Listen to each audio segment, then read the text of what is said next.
Hello friends, RJ success point की online class में आपका हार्दिक स्वागत है।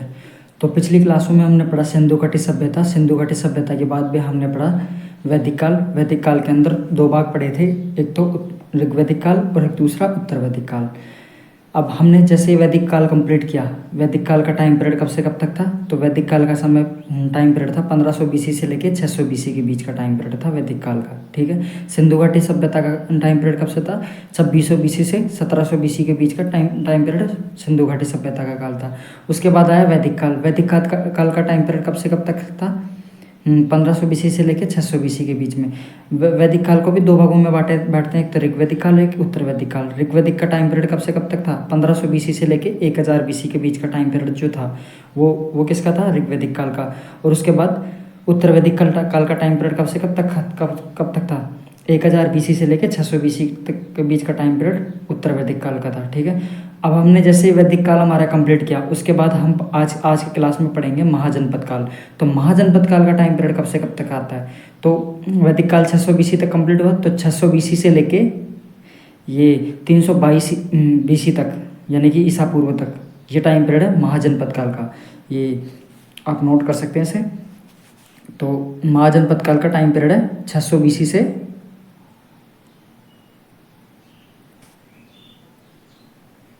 322 बीसी। ये टाइम पीरियड किसका है? ये है महाजनपद काल का टाइम पीरियड। ठीक है। उसके बाद अपन ने पढ़ा था 16 महाजनपद। अब महाजनपद काल के बारे में हम स्टडी पूरी तरह से करेंगे कि महाजनपद काल क्या है, ये महाजनपद काल होते क्या है, इन सब चीज़ों के बारे में स्टडी करते हैं। हमारे भारत, पूरे अखंड भारत के अंदर टोटल 16 महाजनपद थे, यानी कि 16 राज्य एक तरीके से। तो महाजनपद उन राज्यों को पूर्वी, मतलब कि जो प्राचीन काल है उसमें क्या कहते थे? महाजनपद। ठीक है। तो ये महाजनपद कितने थे? तो ये हमारे अखंड भारत में टोटल महाजनपद 16 थे। ठीक है। और वर्तमान जो भारत है उसके अंदर 14 महाजनपद है आज की डेट में देखा जाए तो। 2 महाजनपद अब के वर्तमान भारत से बाहर थे। कौन से थे? एक तो अपना, उनको अपन आराम से देखेंगे, एक तो गांधार था और एक कंबोज था। ठीक है। तो महाजनपद काल के बारे में देखा, तो महाजनपद काल कितने थे पर अपने अखंड भारत में टोटल? तो 16 महाजनपद थे टोटल। ठीक है। अब इस 16 महाजनपद के बारे में एक एक करके हम स्टडी करेंगे। ठीक है। पहला टॉपिक हमारा रहेगा 16 महाजनपद। ठीक है। उसके बाद एक मगध का उत्थान, ये एक जनपद है जो जनपदों में सबसे विकसित जनपद हुआ था। ठीक है। तो मगध जनपद, इसके मगध का उत्थान सबसे ज़्यादा क्यों हुआ, इसके बारे में हम, इसके कारण के बारे में स्टडी करेंगे। उसके बाद हम देखेंगे धार्मिक स्थिति, क्योंकि धार्मिक क्रांति भी है ना, और विभिन्न प्रकार के धर्म महाजनपद काल में विकसित हुए थे, जैसे बौद्ध धर्म, जैन धर्म और शैव धर्म, ये सारी चीज़ें है ना। तो ये सारे धर्म इसी में आए थे। उसके बाद जैसे धार्मिक क्रांति कंप्लीट होती है, उसके बाद अपने भारत पे कौन से आक्रमण हुए थे? फारसी आक्रमण। इनके बारे में हम स्टडी करेंगे। ठीक है। और उसके बाद कौन से आक्रमण हुए थे? ग्रीक आक्रमण। ठीक है। तो फारसी आक्रमण और ग्रीक आक्रमण, ये हमारा पूरा महाजनपद काल के टॉपिक है। ठीक है। तो इनके बारे में एक एक करके हम स्टडी करेंगे। तो आइए आज की क्लास में हम स्टार्ट करते हैं महाजनपद काल का पहला टॉपिक। तो महाजनपद काल का पहला टॉपिक है कि हमारे भारत में टोटल कितने महाजनपद थे? तो हमारे भारत में टोटल थे 16 महाजनपद। ठीक है। कितने थे? 16 महाजनपद। अब ये 16 महाजनपद थे। ठीक है।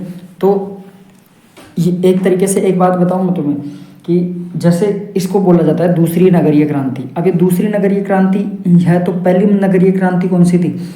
तो ऑब्वियसली बात है, सिंधु घाटी सभ्यता के अंदर विभिन्न प्रकार के नगर विकसित हुए। ठीक है। वहाँ की सभ्यता बहुत विकसित हुई थी। ठीक है। पहली नगरीय सभ्यता कौन सी थी? सिंधु घाटी सभ्यता। ठीक है। सिंधु घाटी सभ्यता में हमें क्या प्राप्त हुआ था? कांस्य, यानी कि तांबा एक तरीके से। तो ये कांस्य प्राप्त हुआ था। उसके बाद हमें लोहे की प्राप्ति नहीं हुई थी ना सिंधु घाटी सभ्यता में। ठीक है। तो लोहे की प्राप्ति जो हुई थी ना, वो हुई थी महाजनपद काल के टाइम पीरियड पे।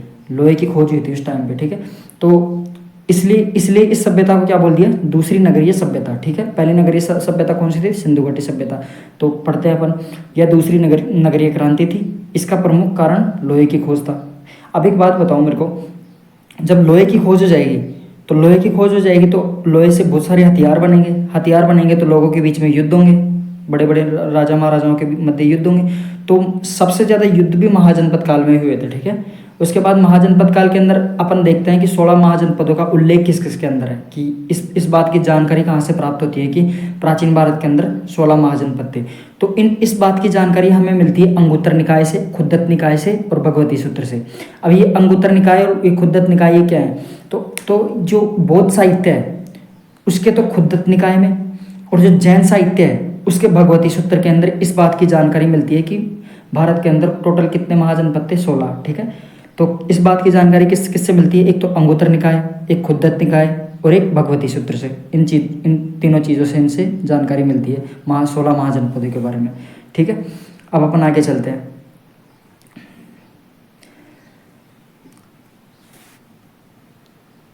अब ये 16 महाजनपद क्या थे, इनके बारे में हम एक एक करके स्टडी करेंगे। कि पहले तो अपन इसको ऐसे देखते हैं नॉर्मली, इनकी महाजनपद और इनकी राजधानियाँ, उसके बाद हम लोकेशन के हिसाब से इनके स्टडी करेंगे, ठीक है।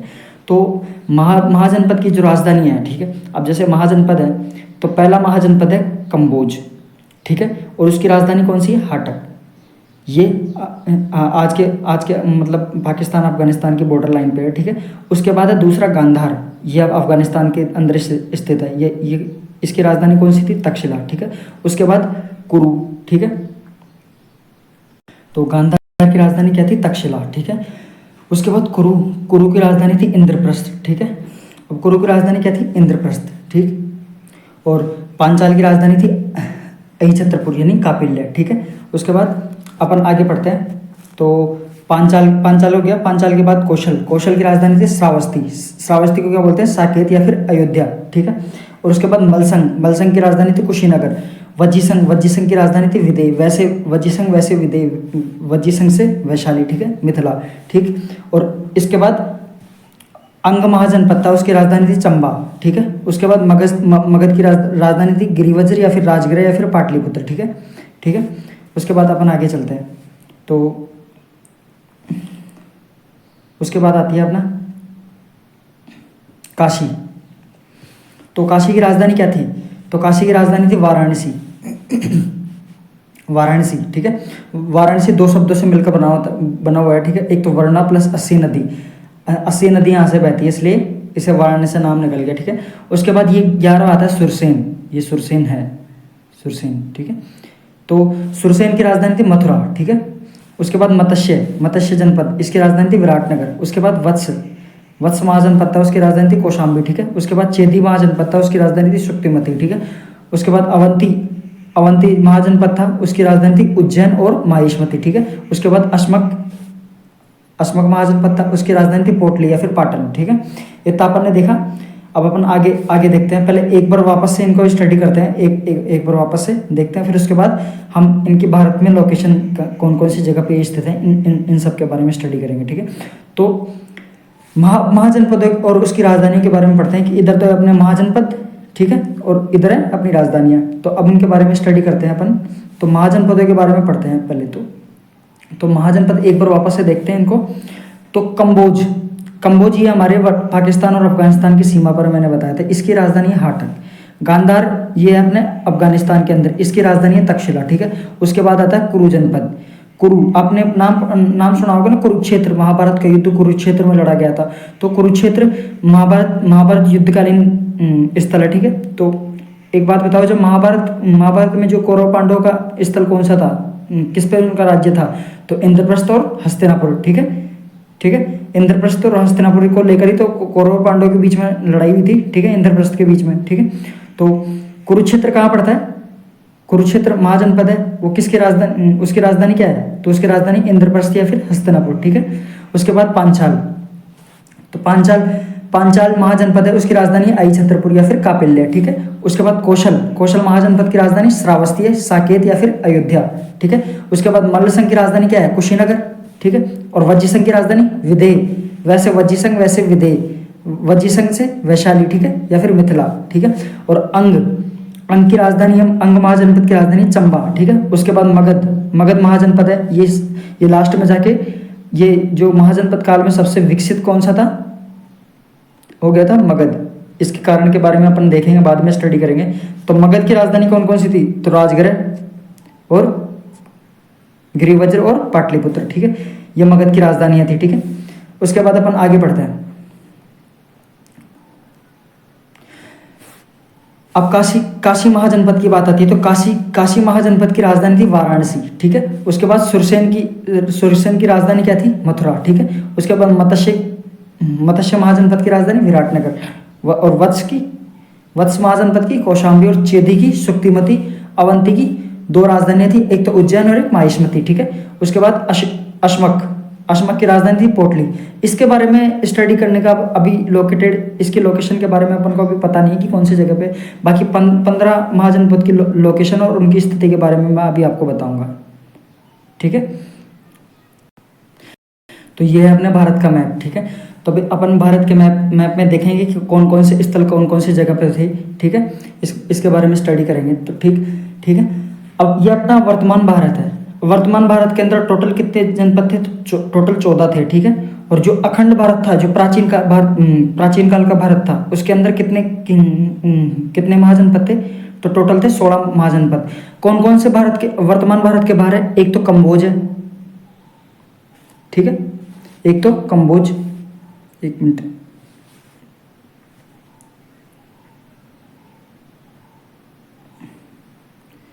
एक तो कम्बोज, ठीक है। और कम्बोज की राजधानी कौन सी थी? हाटक, ठीक है, पहला हो गया। उसके बाद दूसरा महाजनपद था गंधार की राजधानी कौन सी थी? तक्षशिला, ठीक है। उसके बाद 2 जनपद हो गए। उसके बाद अगला आता है अपना कुरु महाजनपद। कुरु महाजनपद की राजधानी कौन सी थी? तो इंद्रप्रस्थ या फिर हस्तिनापुर, ठीक है। उसके बाद ये कुरु महाजनपद कहाँ था बताओ? अब एक बात बताओ, अब ये हरियाणा और जो राजस्थान का बॉर्डर दिख रहा है ना यहाँ पे, इसके आसपास का एरिया था कुरु महाजनपद का। इसकी राजधानी थी हस्तिनापुर, जहाँ पे कौरव और पांडवों का राज था, ठीक है। उसके बाद आता है पांचाल। तो पांचाल था एक तरीके से उत्तराखंड और दिल्ली के इधर का जो पूर्वी भाग था वो कौन सा था? पांचाल, ठीक है। तो ये पांचाल की राजधानी क्या थी? आई छत्रपुर या फिर कापिल्य, ठीक है। यहाँ आपको भी पढ़ा होगा तो कि द्रौपदी पांचाली बोला जाता है उसको, ठीक है। तो पांचाल राज से थे, ठीक हो। तो पांचाल हो गया। उसके बाद अपन अगला पढ़ते हैं कौशल। तो कौशल के बारे में पढ़ते हैं कि कौशल कहाँ था। अब ये कौशल जो नेपाल से जो दक्षिण का एरिया है, मतलब कि यूपी से सटा हुआ, तो नेपाल और जो भारत की सीमा पर स्थित जो था ना वो था कौशल, ठीक है। तो कौशल महाजनपद की राजधानी कौन सी थी? श्रावस्ती या फिर साकेत या फिर अयोध्या। तो अयोध्या भी तो सरयू नदी के किनारे है, ठीक है। तो ये यूपी के अंदर ही तो है अयोध्या। तो ये कौशल कहाँ था? यूपी के अंदर। तो इसकी राजधानी कौन सी थी? श्रावस्ती, साकेत या फिर अयोध्या, ठीक है। उसके बाद अपना आता है अगला मल्लसंग। तो मल्लसंग की राजधानी कौन सी थी? कुशीनगर, ठीक है। मल्लसंग की राजधानी कौन सी थी? कुशीनगर, ठीक है। तो मल्लसंग जनपद पढ़ लिया। उसके बाद अपन अगला पढ़ेंगे वज्जीसंग। तो वज्जीसंग था ये आपका जो अपना वर्तमान पश्चिम बंगाल है ना, यहाँ पे था वज्जीसंग, ठीक है। तो वज्जीसंग की राजधानी कौन सी थी? विदेह या फिर वैशाली, ठीक है, या फिर मिथिला। और उसके बाद अपन अगला पढ़ते हैं कि जो अपना अगला जनपद आता है अंग। तो ये था अपना जो लगभग उड़ी, मतलब कि पश्चिम बंगाल का ये एरिया आता है ये।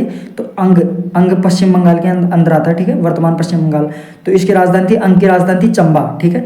उसके बाद अपना अगला आता है मगध सबसे विकसित था महाजनपद काल के टाइम पे।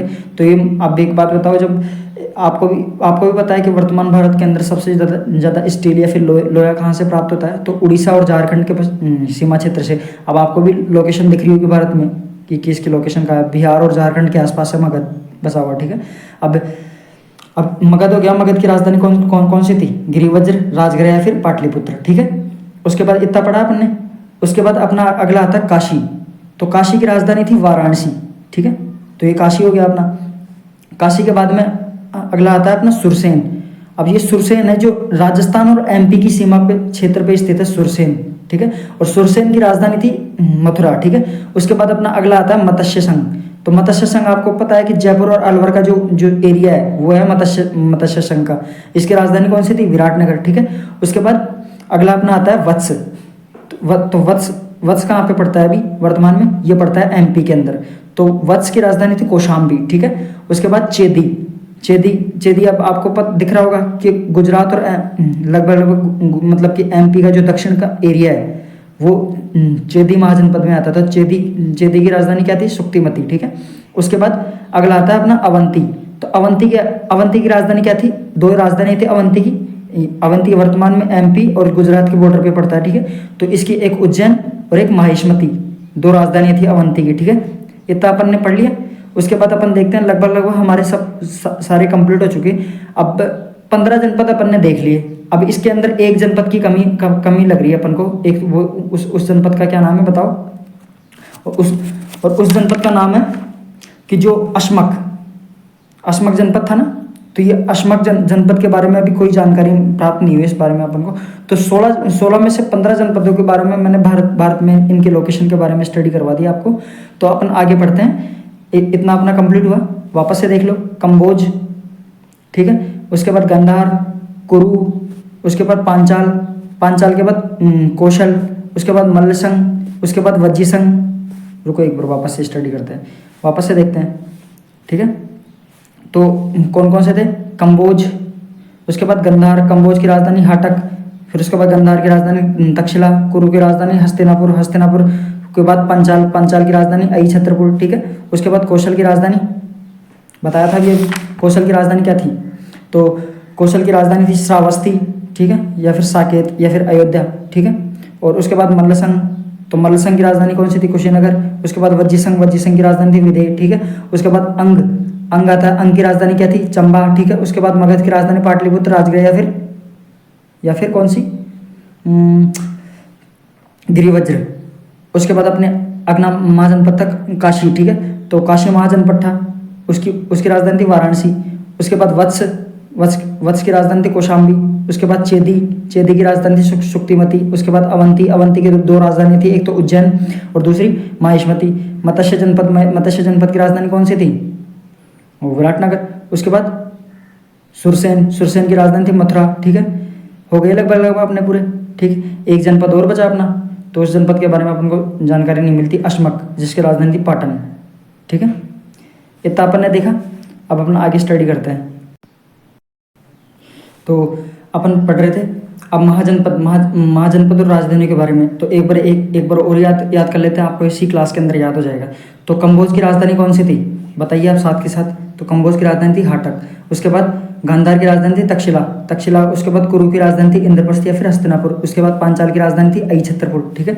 उसके बाद कौशल की राजधानी क्या थी? कौशल की राजधानी थी अयोध्या या फिर साकेत या फिर श्रावस्ती, ठीक है। उसके बाद मल्लसंग की राजधानी थी कुशीनगर। और उसके बाद वज्जीसंग की राजधानी थी विदेह या फिर वैशाली, ठीक है। उसके बाद अंग की राजधानी थी चंबा, ठीक है। पढ़ लिया इतना अपन ने। उसके बाद आगे चलते हैं अपन। तो मगध की राजधानी, उसके बाद मगध की राजधानी थी गिरिवज्र, राजगृह या फिर पाटलिपुत्र, ठीक है। उसके बाद काशी की राजधानी थी वाराणसी, ठीक है। और उसके बाद सुरसेन की राजधानी थी मथुरा, ठीक है। उसके बाद मत्स्य की राजधानी थी विराटनगर। उसके बाद वत्स की राजधानी थी कौशाम्बी। उसके बाद चेदी की राजधानी थी शुक्तिमती, ठीक है। अवंती की राजधानी थी उज्जैन या फिर माहिष्मती। उसके बाद अश्मक की राजधानी थी पोटली या फिर पाटन, ठीक है। इतना अपन ने पढ़ा। उसके बाद अपन आगे देखते हैं।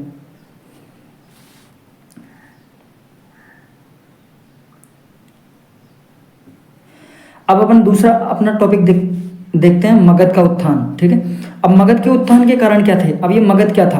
तो ये आपको मैंने बताया कि 16 जनपदों में से एक जनपद मगध भी था, ठीक है। अब ये मगध इतना विकसित क्यों हुआ? मतलब सारे जनपदों में से सबसे विकसित कौन सा था? मगध। तो मगध का एक रीजन था। मगध एक तो जैसे जैसे ये मगध अपना बसा हुआ है, ठीक है। तो इसका जो मगध है, तो उसके उत्तर दिशा की तरफ तो गंगा नदी और दक्षिण दिशा की तरफ सोन नदी, और लगभग पठारी क्षेत्र और पर्वतीय क्षेत्रों के बीच में था ये मगध, ठीक है। तो इससे सुरक्षा भी प्राप्त होती थी। तो ये सामरिक महत्व भी इसका बहुत इंपॉर्टेंट था। और इसका जो भौगोलिक कारण था वो भी बहुत इंपॉर्टेंट था, क्योंकि उत्तर और दक्षिण की दिशा में नदियाँ और बाकी साइडों में पठारी क्षेत्र या पर्वतीय क्षेत्र, और नदियों का बहाव था दूसरा सबसे रीजन मेन कारण। तो इनकी जो फेवरेबल कंडीशन थी एक तरीके से मगध का विकसित होने की, ठीक है। और इसके आसपास जो मतलब लगभग जितने भी खनिज संसाधन थे वो सबसे ज़्यादा सर्वाधिक मात्रा में पाए गए हैं, ठीक है। और एक रीजन खनिज भी हो गया। उसके बाद नदियों का प्रयोग। अब नदियों के प्रयोग हो गया तो ऑब्वियस सी बात है कि पुराने टाइम में जो इकोनॉमी के साधन था, पैसे कमाने का साधन क्या था? कृषि क्या चाहिए? सिंचाई। तो सिंचाई नदियों से होती थी, और नदियों से दूसरा काम और होता था नौकायन का, मतलब कि एक जगह से दूसरी जगह पे स्थानों पर सामानों को पहुंचाना, एक तरीके से मतलब वस्तुओं का आदान प्रदान। तो व्यापार वाणिज्य भी वहाँ पे विकसित हुआ था, ठीक है। तो दूसरा रीजन, तीसरा रीजन ये है उसका, और चौथा रीजन ये है कि जैसे उपजाऊ खनिज मतलब कि नदियाँ आएंगी, ऑब्वियस सी बात है, तो उसके साथ वो क्या लेके आएंगी, उपजाऊ मिट्टियाँ, तो उपजाऊ मैदान थे वहाँ पे। और मगध के आसपास के जंगलों में क्या रहते थे, हाथी रहते थे, और हाथी रहते थे तो ऑब्वियस सी बात है कि युद्ध में हाथी सबसे ज़्यादा काम आता है, तो जिसके पास हाथी रहते हैं वही युद्ध जीतता है, ठीक है। तो हाथी से सर्वाधिक थे, तो एक तरीके से मगध के साम्राज्य का विस्तार हुआ, और जो भी शासक थे वो महत्वाकांक्षी शासक थे, ठीक है। ये मगध के उत्थान के प्रमुख कारण थे, ठीक है। तो आपको ये मगध के उत्थान का कारण समझ में आया, ठीक है। अब अपन आगे चलते हैं। तो अब अपन देखते हैं कि जो मगध था, तो मगध के अंदर है ना, मतलब कि सबसे पहले शासन किसका आया था, तो मगध के अंदर सबसे पहले शासन था हर्यक वंश का। तो ये हर्यक वंश का टाइम पीरियड कब से कब तक माना जाता है, तो 645 बीसी से लेके, अब मैंने बताया था कि आपको महाजनपद काल का टाइम पीरियड कब से स्टार्ट हुआ था, 600 बीसी से लेके 322 ईस्वी तक, ये हर महाजनपद काल का टाइम पीरियड है, ठीक है। अब उसके अंदर महाजनपद काल में मगध सर्वाधिक विकसित था। अब मगध के राजवंशों के बारे में हम पढ़ेंगे, ठीक है। तो हर्यक वंश के बारे में पढ़ते हैं सबसे पहले। तो सबसे पहले मगध के ऊपर जो आधिपत्य मतलब कि जिस वंश का था वो हर्यक वंश था। तो हर्यक वंश का जो टाइम पीरियड है तो 1545 से 412 ईसा पूर्व का माना जाता है, ठीक है। तो हर्यक वंश का जो प्रथम शासक था वो था बिंबिसार। तो बिंबिसार जो पहला शासक था इसका ना, जो पहला साम्राज्यवादी शासक था हर्यक वंश का, ठीक है। अब ये बिंबिसार ने अपने साम्राज्य का विस्तार कैसे किया, अब एक बात मैं आपको बता देता हूँ। युद्ध एक अपने साम्राज्य बढ़ाने की दो स्थितियाँ होती हैं। एक तो बिना अहिंसा के मतलब अपने साम्राज्य का विस्तार करना, और एक हिंसा से अपने साम्राज्य का विस्तार करना। हिंसा से मतलब युद्ध करके जबरदस्ती अपने साम्राज्य में दूसरे के साम्राज्य को मिला लेना, ठीक है। और एक विवाह करके, विवाह में जो भी राज्य मिले उसे अपने पास दहेज के रूप में ले लेना, ठीक है। तो दो रीजन हुआ करते। तो बिंबिसार ने दूसरा रास्ता अपनाया था कि शादियां करके अपने साम्राज्य का विस्तार करना। तो इसने अपने जीवन काल में बहुत सी शादियां की थी, ठीक है। तो बिंबिसार जो था इसको क्या बोलते हैं, तो बिंबिसार को श्रेणिक या फिर क्षेत्रोजस बोलते हैं, मतलब क्षेत्रों पे राज करने वाला, क्षेत्रोजस, ठीक है। उसके बाद पहला साम्राज्यवादी शासक था। कई बार एग्जाम में क्वेश्चन आ जाता है कि हर्यक वंश का पहला या फिर मगध का पहला साम्राज्यवादी शासक कौन था, तो वो था बिंबिसार। उसके बाद उन्होंने वजानी संघ की राजकुमारी चेलन्ना से विवाह किया था। किस राजकुमारी से, चेलन्ना से, ठीक है। और ये कैसी राजकुमारी थी, तो ये लिच्छवी राजकुमारी थी। और किसकी बहन थी ये, तो ये थी चेटक की बहन, ठीक है, चेटक की बहन थी ये। और वजानी संघ की राजकुमारी थी, क्या नाम था इसका, चेलन्ना। और ये लिच्छवी राजकुमारी थी, किसकी बहन थी, चेटक की, ठीक है। इतना याद हुआ।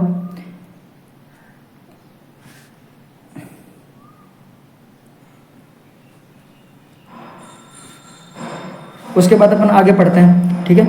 इसने कौशल की राजकुमारी कौशला देवी और कौशला देवी या फिर महाकौशला देवी, जो किसकी बहन थी, महाकौशला देवी, तो ये बहन थी प्रसन्नजीत की, ठीक है।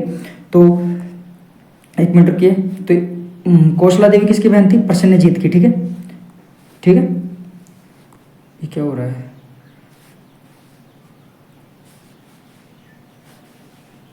तो प्रसन्नजीत की बहन का क्या नाम था, तो महाकौशला देवी, ठीक है, से विवाह किया। उसके बाद प्रसन्नजीत ने जैसे ही इसकी शादी हुई तो इसको क्या मिला दहेज में, तो काशी दहेज में मिला, ठीक है। अब काशी दहेज में मिलने के बाद इसने क्या किया, जो मतलब इसको लगा कि अब जैसे दहेज में जैसे काशी बन गया तो अपने साम्राज्य का विस्तार हुआ, ठीक है।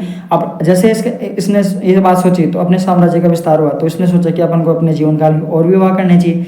तो फिर उन्होंने मध्य प्रदेश की राजकुमारी खेमा से विवाह किया, ठीक है। उसके बाद इतना हुआ तो उसके बाद इसने सोचा कि अपने साम्राज्य का धीरे धीरे विकास हो रहा है, एक तरीके से साम्राज्य का विस्तार हो रहा है। तो इसको लगा कि अब धीरे धीरे करके सारे साम्राज्य का विस्तार करते हैं, ठीक है। तो उन्होंने फिर क्या किया कि उन्हें लगा कि अंग के ऊपर अपन विजय प्राप्त कर सकते हैं, ठीक।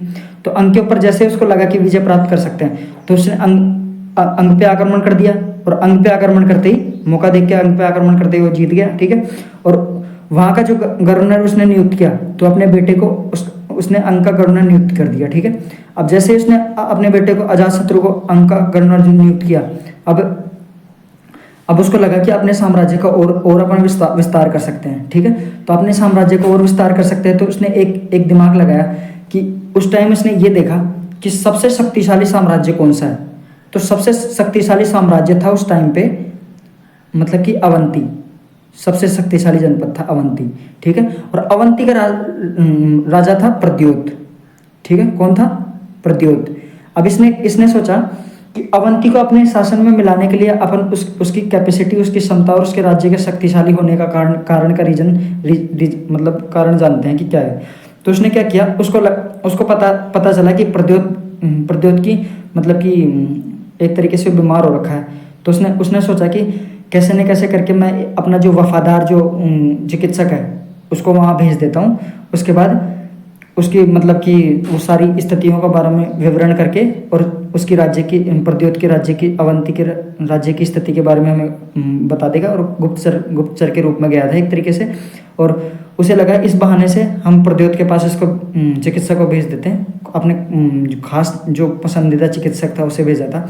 और उसके बाद जैसे ही चिकित्सक ने जैसे वो वापस आया, उसके पास क्या कहते हैं मतलब क्या नाम, एक मिनट रुको, बिंबिसार के पास जैसे आया, तो बिंबिसार के पास आने के बाद उसने देखा कि उसने बताया सारी चीज़ें कि अवंती मतलब कि मगध से कई गुना ज़्यादा शक्तिशाली है। तो उसने क्या सोचा, अपने जीवन काल में कभी भी इसने अवंती के ऊपर आक्रमण करने के बारे में कभी नहीं सोचा, ठीक है। उसके बाद इतना अपन ने पढ़ा, तो अपन आगे पढ़ते हैं। तो अजातशत्रु को कहाँ का गवर्नर नियुक्त किया इसने? तो इसने अंग प्रदेश का गवर्नर किसको नियुक्त किया? अपने बेटे अजातशत्रु को। और उसने अपने वफादार चिकित्सक, क्या नाम था चिकित्सक का? जीवक, को प्रद्योत के दरबार में उज्जैन भेज दिया, ठीक है। अब उज्जैन भेज दिया, अवंती की राजधानी कौन सी थी? उज्जैन, ठीक है। और प्रद्योत मतलब कब भेजा था अपने चिकित्सक को? जब प्रद्योत बीमार था। और उसको पता लग गया कि अवंती एक शक्तिशाली साम्राज्य है, ठीक है। तो मगध से कई गुना ज़्यादा शक्तिशाली उसे लग गया था कि अवंती शक्तिशाली है, तो उसने उसके ऊपर आक्रमण करने की नहीं सोची, ठीक है। उसके बाद क्या हुआ, जैसे इसने अपने साम्राज्य का विस्तार किया तो उसके ही पुत्र ने, उस अजातशत्रु ने उसकी हत्या कर दी। और ये है ना, फिर उसके बाद मगध साम्राज्य का यानी कि महाजनपद काल का पहला पितृंता शासक बन गया अजातशत्रु, ठीक है। तो मगध साम्राज्य का पहला पितृंता शासक कौन था? तो वो था अजातशत्रु। ये क्वेश्चन एग्जाम में बन सकता है, ठीक है। उसके बाद अपन पढ़ते हैं अजातशत्रु के बारे में। तो अजातशत्रु के बारे में, जैसे अब जो राजा अपने पिता को मार सकता है राज्य के लिए, तो ऑब्वियस सी बात है कि उसके दिमाग में साम्राज्यवादी कीड़ा तो पनपेगा, ऑब्वियस सी बात है। तो इसने भी अपने साम्राज्य का विस्तार किया था। तो यह कुणिक के नाम से प्रसिद्ध हुआ, ठीक है। तो कुणिक के नाम से प्रसिद्ध हुआ, ठीक। और अपने जो मतलब इसने काशी पर अधिकार कर लिया, ठीक है। अब काशी पर अधिकार करने के बाद इसने क्या किया, उसने प्रसेनजीत की बेटी, क्या नाम था उसका, वजीरा से शादी की, ठीक है। और उन्होंने अपने मंत्री किसको, वस्कार। अब एक बात बताता हूँ मैं आपको, उसने जैसे काशी पर अधिकार कर लिया तो उसके मन में साम्राज्य का विस्तार का लालच बढ़ गया। तो उसने क्या किया, उसने सोचा कि अपने आसपास के जितने भी राज्य हैं, जैसे महाजनपद हैं, उनको अपने कब्जे में कैसे भी करके लिया जाए। तो उसने क्या किया, उसके करीबी जो महाजनपद था वो वज्जी संघ था। तो वज्जी संघ में उसने सोचा कि कैसे न कैसे करके मैं इस वज्जी संघ में फूट डालता हूँ। फूट डालने के बाद इसको जैसे ये दो भागों में बटेंगे तो मौका देख के मैं इसके ऊपर आक्रमण कर दूंगा और वज्जी संघ को हम जीत लेंगे, ठीक है। तो उसने क्या किया कि अपना एक दरबार में एक बहुत ही इंटेलिजेंट मंत्री था, जो फूट डालने में बहुत ही ज़्यादा इंटेलिजेंट आदमी था। तो उसने क्या किया, उस मंत्री वत्सकार को मतलब वज्जी संघ में फूट डालने के लिए भेज दिया, ठीक है। और फिर जैसे उस राज्य में फूट डली, तो फूट डलने के बाद उसने क्या किया, मौका देखने के बाद उसने वज्जी संघ पे आक्रमण कर दिया। किस पे? वज्जी संघ पे आक्रमण कर दिया। और आक्रमण करने के बाद इसने है ना ऐसे हथियारों का प्रयोग किया जो किले की दीवार तोड़ने के काम आते हैं, जैसे रथमूसल महाशिलाकंटक। अब आपके दिमाग में क्वेश्चन बन रहा होगा, ये रथमूसल महाशिलाकंटक क्या होता है? तो एक तरीके से आपने वो वाली मूवी देखी है, बाहुबली वाली फिल्म। उस बाहुबली वाली मूवी में क्या होता है उसके अंदर? तो उसके अंदर आप देखते हो कि मतलब बाहुबली को कटप्पा बोलता है कि आपको कैसे कैसे हथियार दिए हैं, मतलब जो किले की दीवार तोड़ने वाले हथियार हैं, तो आपको इसका विरोध करना चाहिए। तो आपको भी पता है कि उसके अंदर बड़े बड़े पत्थर होते हैं, तो बड़े बड़े पत्थरों से जो क्या काम आते हैं, किले की दीवार तोड़ने के। तो उन बड़े बड़े पत्थरों का प्रयोग करने के लिए, जैसे महाशिला, कंटक, रत्नमूसल, ये सारे ऐसे पत्थर थे, ठीक है। तो इनका प्रयोग किया था। तो जैसे पत्थर हवा में उड़ते हुए जाता है, बड़े बड़े पत्थरों का प्रयोग, तो ये किले की दीवार तोड़ने के काम आते हैं, ठीक है। अब रत्नमूसल, महाशिला, कंटक जैसे हथियारों का प्रयोग किया था। ये क्वेश्चन बन सकता है कई बार एग्जाम के अंदर कि वज्रसंघ पर हमला करते हुए अजातशत्रु ने कैसे कैसे कैसे हथियारों का प्रयोग किया था, तो ये क्वेश्चन आ सकता है एग्जाम में। तो रत्नमूसल और महाशिला कंटक हथियारों का प्रयोग किसने किया था, तो किसने किया था, अजातशत्रु। और किस राज्य पर, वज्रसंघ पर आक्रमण करने के लिए इनका प्रयोग किया था, ठीक है। अब हम आगे बढ़ते हैं। तो एक क्वेश्चन ये इंपॉर्टेंट है कि प्रथम बौद्ध संगीति का आयोजन किसने करवाया था, तो किसने कराया था, अजातशत्रु, ठीक है। किसने करवाया था, अजातशत्रु ने, ठीक है। उसके बाद अगला शासक आता है उदयन। अब उदयन के बारे में अपन पढ़ते हैं कि ये जैन धर्म का अनुयायी था, ठीक है। तो ऑब्वियस सी बात है कि जैसे प्रथम बौद्ध संगीति का आयोजन किसने कराया था, अजातशत्रु ने, तो ये बौद्ध संगीति का आयोजन नहीं करेगा क्योंकि ये जैन धर्म का अनुयायी था, ठीक है। उसके बाद इसने क्या किया, मतलब उदयन की एक ही बात सबसे इंपॉर्टेंट बात है कि इसने ना पाटलिपुत्र नाम का नगर बसाया था। और पाटलिपुत्र को हम बाद में देखेंगे कि मगध साम्राज्य की सबसे विकसित राजधानी के रूप में मानी जाती है पाटलिपुत्र, ठीक है। तो पाटलिपुत्र क्यों मानी जाती है मगध साम्राज्य की सबसे इंपॉर्टेंट राजधानी, क्योंकि इसके उत्तर दिशा में तो गंगा नदी है और दक्षिण दिशा में सोन नदी है। इसके किनारे इसने पाटलिपुत्र नगर बसाया, ठीक है। उसके बाद, ठीक है, और उसके बाद ये गंगा नदी और सोन नदी आपस में मिल जाती है। इसके किनारे कौन सा नगर बसा हुआ है, तो इसके किनारे पाटलिपुत्र, ठीक है। तो ये क्वेश्चन एग्जाम में बन सकता है कि मगध साम्राज्य की पहली राजधानी पाटलिपुत्र, मतलब मगध साम्राज्य में पाटलिपुत्र नगर की स्थापना किस राजा ने की थी, तो उस राजा का नाम है उदयन, ठीक है। उसके बाद इस वंश का है ना, हर्यक वंश का अंतिम शासक था नागदशक। कौन, नागदशक, ठीक है। उसके बाद नागदशक के बाद है ना इस वंश की समाप्ति हुई। नागदशक को शिशुनाग ने मार दिया था। जैसे शिशुनाग ने मार दिया तो शिशुनाग वंश ने शिशुनाग वंश की स्थापना की, ठीक है। और शिशुनाग वंश कब से कब तक का था, तो 412 से 344 ईसा पूर्व का टाइम पीरियड था शिशुनाग वंश का, ठीक है। शिशुनाग ने शिशुनाग वंश की स्थापना की। इस वंश का पहला प्रतापी शासक कौन था, शिशुनाग। ये इस वंश का संस्थापक था, ठीक है। और शिशुनाग ने क्या किया, अब शिशुनाग के बारे में हम स्टडी करते हैं। तो शिशुनाग ने अवंती को जीत लिया। अब अवंती उस टाइम पर मगध साम्राज्य का एक तरीके, मतलब कि उस टाइम का जनपद काल का सबसे शक्तिशाली राज्य था, जिसे किसने जीत लिया था, शिशुनाग ने। एक तरीके से आपको समझ में आ गया कि प्रथम प्रतापी शासक शिशुनाग वंश का कौन था, शिशुनाग ही था, ठीक है। तो अब इसने प्रथम प्रतापी, ठीक है, प्रथम प्रतापी शासक। उसके बाद इसने राजधानी किसको बनाया, वैशाली को अपनी राजधानी बनाया, ठीक। अब उसके बाद इसका अगला उसका बेटा आता है कालाशोक। अब कालाशोक ने क्या किया था, तो कालाशोक ने द्वितीय बौद्ध संगीति का आयोजन करवाया। पहला किसने करवाया, हर्यक वंश के अजातशत्रु ने, ठीक है। और द्वितीय बौद्ध संगीति का आयोजन किसने करवाया, तो द्वितीय बौद्ध संगीति का आयोजन करवाया था कालाशोक ने। और इसने अपनी पुनः राजधानी किसको बनाया, पाटलिपुत्र को, ठीक है। और पाटलिपुत्र को सबसे पहले राजधानी किसने बनाया था, उदयन ने, ठीक है। उसके बाद उदयन ने बनाया, तो उसके बाद शिशुनाग ने क्या किया, वैशाली को अपनी राजधानी बनाया। वैशाली को अपनी राजधानी बनाने के बाद कालाशोक को लगा कि वैशाली से यहाँ का जो प्रशासनिक व्यवस्था है उसको नियंत्रित नहीं किया जा सकता, मतलब कि सूटेबल कंडीशन नहीं है। तो उसने सोचा कि सबसे सूटेबल राजधानी पाटलिपुत्र से बढ़िया कोई राजधानी नहीं हो सकती। तो इसने क्या, वापस पुनः पाटलिपुत्र को अपनी राजधानी बनाया, ठीक है। कालाशोक के बाद जैसे ये वंश खत्म होता है, तो उसके बाद अगला वंश आता है 344 से 322 ईसा पूर्व का आता है नंदवंश। तो नंदवंश कितने वर्ष चला था टोटल, तो 22 वर्ष, ठीक है, ठीक है। और नंदवंश का जो संस्थापक था वो था महापद्मानंद, ठीक है। और ये महापद्मानंद था, ठीक। तो महापद्मानंद के बारे में पढ़ते हैं कि ये इस वंश का संस्थापक था। और इसकी उपाधियाँ क्या थी, तो इसकी उपाधियाँ थी सर्वसत्रांतक और भार्गव, दो इसकी उपाधियाँ थी। और क्या थी वो, सर्वसत्रांतक और भार्गव। ये कोई क्वेश्चन में एग्जाम में क्वेश्चन आया हुआ है कि सर्वसत्रांतक या फिर और भार्गव किसकी उपाधियाँ हैं, तो ये महापद्मानंद की उपाधियाँ हैं, ठीक है।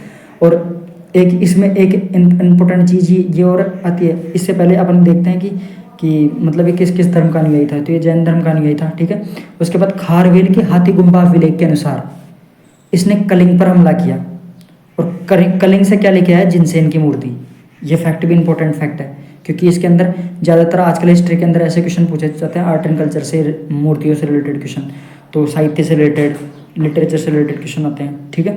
तो खारवेल के हाथी गुम्बा विलेख के अनुसार क्या क्या लिखाया गया, किसने कलिंग पर हमला किया था, और वहाँ से किसकी मूर्ति लेके आया, जिनसेन की मूर्ति, ठीक है। और फिर इसने क्या किया, कलिंग में नहर का निर्माण करवाया था इसने, ठीक है। ये इसके काम थे। और एक इम्पोर्टेंट क्वेश्चन ये और बनता है इसका कि जो अष्टाध्यायी का जो लेखक था पाणिनि, वो इसके समकालीन था। पाणिनि बहुत महान विद्वान था जिसने ग्रामर की स्थापना, मतलब कि हिंदी ग्रामर की स्थापना की थी, ठीक है, तो हिंदी व्याकरण की। तो अष्टाध्यायी के लेखक इसके समकालीन था, कौन था, पाणिनि, ठीक है। उसके बाद अगला आता है धनानंद, महापद्मानंद का बेटा था धनानंद, ठीक है। धनानंद एक तरीके से धनानंद के बारे में आपने खूब पढ़ा होगा कि धनानंद एक तरीके से धन का लोभी और कई कर लगाने वाला शासक था, मतलब अत्याचारी शासक था। आपने इसके बारे में खूब पढ़ा होगा, स्टडी की होगी। तो धनानंद के बारे में क्या कहा जाता है कि ये एक तो इसने कई कर लगाए थे, और चाणक्य, कौटिल्य और या फिर विष्णुगुप्त, एक ही नाम है सबके, तो इसने इसका अपमान किया था। और चंद्रगुप्त मौर्य की सहायता से चाणक्य ने धनानंद की हत्या कर दी थी, ठीक है। अब मैं आपको धनानंद के बारे में बताता हूँ, धनानंद ने क्या किया था। तो धनानंद के मतलब दरबार में था, मतलब चाणक्य के पिता थे, ठीक है। तो चाणक्य के पिता सलाहकार थे एक तरीके से, तो चाणक्य भी एक तरीके से उसी के अंदर सलाहकार था दरबार के अंदर। तो चाणक्य ने इस बारे में धनानंद से करों के बारे में बात की कि किसानों के ऊपर इतना टैक्स या फिर इतना कर नहीं लगाना चाहिए, क्योंकि उससे किसानों की आमदनी भी कम होती है और वो मतलब कि उनके पास कमाने के सोर्सेज भी कुछ नहीं है और वो भूखे रहते हैं, ठीक है। तो इस चीज़ के लिए उसने सोचा कि मतलब कि ये इनके ऊपर से कई थोड़े बहुत कर हटाने चाहिए। तो चाणक्य ने इस बारे में धनानंद से बात की। तो धनानंद ने क्या किया कि जैसे पुराने टाइम पे जो बड़े बड़े ब्राह्मण हुआ करते थे, वो एक चोटियाँ रखते थे अपने पीछे, तो उसने चाणक्य की चोटी पकड़ के उसे उसके दरबार से बाहर निकाल दिया धनानंद ने, और उसका अपमान करके उसे दरबार से खदेड़ दिया। तो चाणक्य ने इस बात की प्रतिज्ञा की, जब तक मैं धनानंद वंश का साम्राज्य का विनाश नहीं कर दूं, तब तक अपनी शिकहा नहीं बांधूंगा, ऐसी कुछ प्रतिज्ञा की थी उन्होंने। उसके बाद चाणक्य ने लगा कि ऐसे अगर ऐसा प्रतापी शासक ढूंढना है तो मुझे बहुत सी चीज़ों की परीक्षा लेनी पड़ेगी ऐसे, क्योंकि ऐसा नॉर्मल इंसान तो देख नहीं सकते। तो उसको चंद्रगुप्त मौर्य के अंदर ये सारी खूबियाँ दिखी कि प्रशासनिक व्यवस्था को मैनेज कर आराम से कर सकता है। तो उसने चंद्रगुप्त मौर्य को सेलेक्ट किया। तो चंद्रगुप्त मौर्य को उसने तक्षशिला ले जाकर वहाँ से उसने उसको योद्धा बनाया, और योद्धा बनाने के बाद उसके बाद उसने धनानंद की हत्या करवा दी थी चंद्रगुप्त से। अगर ऐसा कहा जाता है कि चंद्रगुप्त अगर बल है तो चाणक्य उसकी बुद्धि है, ठीक है। तो चाणक्य की बुद्धि और चंद्रगुप्त के ताकत की वजह से उसने धनानंद को हराया था, ठीक है। तो इतना अपन ने पढ़ा। तो वैसे चाणक्य के प्रति प्रतिज्ञा पूरी और धनानंद की भी प्रतिज्ञा पूरी, ठीक है। इस बारे में आपने पढ़ लिया। तो धनानंद के बारे में ऑब्वियस ही बात है कि आपने कई बार धनानंद, चंद्रगुप्त और चंद्रगुप्त के साम्राज्य के बारे में आपने खूब स्टडी की होगी। अब चंद्रगुप्त जैसे ही साम्राज्य पे आता है तो उसने मतलब चाणक्य ने एक अखंड भारत का सपना भी देखा था। तो अखंड भारत धीरे धीरे करके वो गांधार को जीतता है। सबसे पहले उसने मतलब कि चंद्रगुप्त ने क्या किया था, सबसे पहले तक्षशिला गांधार पे कब्जा किया था। गांधार पे कब्जा करने के बाद उसने कि जो पर्वत राज है, मतलब कि इधर कौन सा राज्य है, मतलब हिमाचल प्रदेश की तरफ एक राज्य था, उस मतलब कि सिकंदर का अटैक हुआ था, नाम याद नहीं आ रहा मेरे उसके ऊपर। तो पौरव राष्ट्र, उसके ऊपर कब्जा किया था। दो के ऊपर कब्जा करके उसने सीधा धनानंद पे आक्रमण किया था, और आक्रमण के अंदर धनानंद की हत्या कर दी थी चंद्रगुप्त मौर्य ने। मतलब कि चाणक्य की सहायता से, ठीक है। और उसके बाद मौर्य वंश की स्थापना की थी। तो 322 ईसा पूर्व में मौर्य वंश की स्थापना हो गई थी। तो अपन अगली क्लास में पढ़ेंगे उससे पहले मौर्य वंश से पहले महाजनपद काल के बारे में, ठीक है। तो जनपद काल में अपन पढ़ेंगे तीसरा टॉपिक धार्मिक क्रांति। तो धार्मिक क्रांति के अंदर पहले पढ़ेंगे बौद्ध धर्म, उसके बाद जैन धर्म, इन सब के बारे में पढ़ेंगे। तो आज की क्लास में बस इतना ही, ठीक है। नमस्कार दोस्तों, अगले क्लास में स्टडी करेंगे अपन। आज के लिए इतना ही।